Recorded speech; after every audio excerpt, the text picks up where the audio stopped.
Anybody remember Samus Returns for the 3DS back in 2017? Wait a minute, didn't Samus already return? Shouldn't this game be called Samus Re-returns or Samus Returns Again?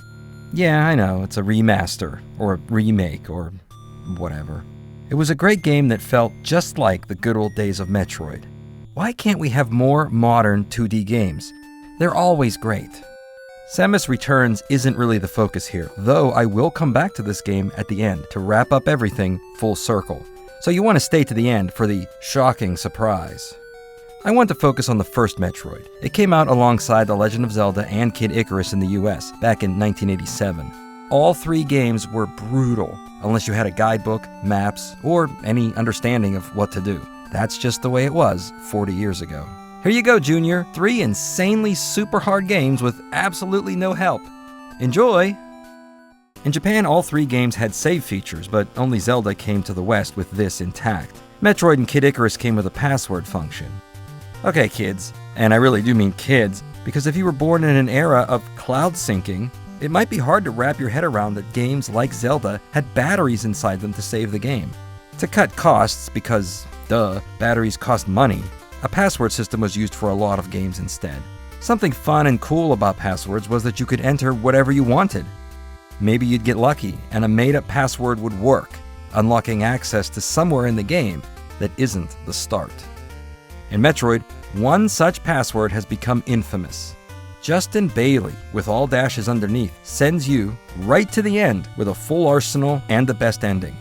It also revealed a shocking secret. Samus Aran was a woman. The proper way to see Samus's face is to beat the game in under a certain time limit. You only need to finish in under 7 hours 24 minutes in the NTSC version to see your face. PAL runs slower, so it actually takes more time, 8 hours 53 minutes, but it's not like the game is helping you out.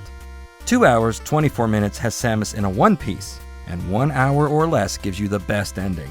But that was never going to happen, so the password was the way to go. And the only way to play without the armor is to start the game again after defeating Mother Brain. The Japanese version on the family computer doesn't allow this. You can only go to the last time you saved, which has to be before the game is finished. You can't save after you're done. So, Justin Bailey. Who was that? Why was a common name used as the ultimate password in Metroid? In the 1980s, you couldn't just run to the all-knowing trash heap called Google with every single little thing on your mind. You had all kinds of crazy stories floating around out there, and no way to know what the truth actually was. One rumor was simply that Justin Bailey was a programmer who stuck his name in the game. Yeah, maybe. Another rumor is that Justin Bailey is not a name, but a phrase. In the game, Samus wears a suit of armor, but with the Justin Bailey code, she wears a one-piece. The rumor of the day was that a Bailey was a slang word in Australia in the 1940s for a bathing suit. I tell ya, kids on the playground will make up just about anything. Another rumor, some kid in God knows where, BFE, actually named Justin Bailey, put his own name in, and it worked. Not scientifically impossible, though it still didn't explain where it came from, just how it was discovered. Gaming magazines also helped spread the word. Electronic Gaming Monthly broke the news before anyone else. But this first mention of the Justin Bailey password wasn't actually in EGM at all, but Boys Life magazine. In March 1989, an advertisement for EGM subscriptions made mention of it. The password never seems to have made it to the actual magazine, though. Probably because EGM got scooped by Video Games and Computer Entertainment when the password was submitted by a reader in their July 1989 issue. This guy probably just mailed in what he read in Boys Life. The July-August 89 EGM does have a different, strange Metroid password. We all remember the famous 9K password, right? Justin Bailey eventually wound up in Nintendo Power in October 1991. Late, I know. But then again, they never caught the Super Mario Bros. 2 subspace music bug either. At some point, the truth finally came out. It was actually more unbelievable than all the rumors put together. Justin Bailey was pure, random chance. Long after the 90s ended, those working at Nintendo of America at the time, like George Sinfield, admitted Justin Bailey is pure coincidence and was not put into the game intentionally. One password was actually hard-coded into the game. It gives you infinite energy, infinite missiles, and every power-up. Narpa's sword. Or is it Nar Password? NAR could be part of the name of Toru Narihiro, who actually created the password system for the NES version of Metroid, which, if true, would actually be the programmer credit we all thought Justin Bailey was. Metroid 2, Return of Samus, and Super Metroid came and went, with battery backup, and over time game saves became the norm, with long passwords dying out. Sure, they were fun to mess around with, but were a pain to put in. Eventually, Justin Bailey faded away. But for gamers of a certain age, it was a secret handshake that would tell others you were in the know, and that we didn't forget. Some of us who grew up knowing the most famous password let it be known, secretly.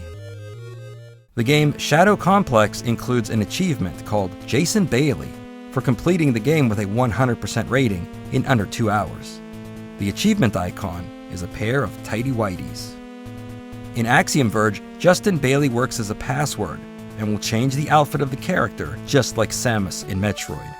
The weirdest, most random, out there reference of Justin Bailey is from the kids' TV show Magical Do-Re-Mi, where a student in the school, who coincidentally has green hair, is actually named, you guessed it, Justin Bailey? While it does seem that a mythical Justin Bailey, born sometime between 1975 and 1982, who discovered himself in Metroid, is nothing more than a legend, Justin Baileys born after Metroid have been found in other video games. Just look at this. Born in 1995, Justin Bailey is a professional hockey player, appearing on several teams, including the Buffalo Sabres and Vancouver Canucks. In what is possibly the ultimate video game full circle of crazy weirdness, Justin Bailey is playable in NHL 18. That game was released on September 15th, 2017, the same day as Samus Returns. Well, my mind is blown. I'm out of here.